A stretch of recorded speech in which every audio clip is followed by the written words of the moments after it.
కాకినాడకి చెడ్డ పేరు తీసుకొచ్చింది ఎవరు? కాకినాడని ఒక స్మగ్లింగ్ డెన్గా మార్చింది ఎవరు? ఎందుకు మాట్లాడలేదు ఆ రోజున మీరు అందరు ప్రెస్ మీట్లు పెట్టి?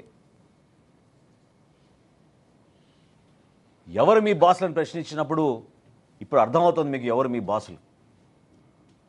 పోర్టు లాక్కుంది ఆరోబిందో. ఆరోబిందోకి అసలైన బాస్ ఎవరు?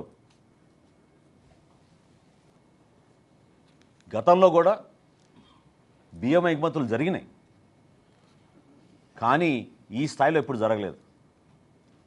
నేను ప్రత్యేకంగా మీకు 3 సంవత్సరాల గురించి ఎందుకు చెప్పానంటే, ఇది ఆరోబిందో ఆ పోర్ట్ని టేక్ ఓవర్ చేసిన తర్వాత అసలు ఊహించని విధంగా కృష్ణపట్నంతో పోల్చుకున్న, విశాఖపట్నంతో పోల్చుకున్న 1,31,00,000 మెట్రిక్ టన్నులు కాకినాడ పోర్ట్స్ నుంచి వీళ్ళు బియ్యం ఎగుమతి చేశారంటే ఒకసారి ఆలోచించాలి. ఇందులో ఇంకొక పెద్ద కుంభకోణం ఉంది. కోవిడ్ వచ్చినప్పుడు కేంద్ర ప్రభుత్వం ప్రతి కుటుంబానికి ఉచితంగా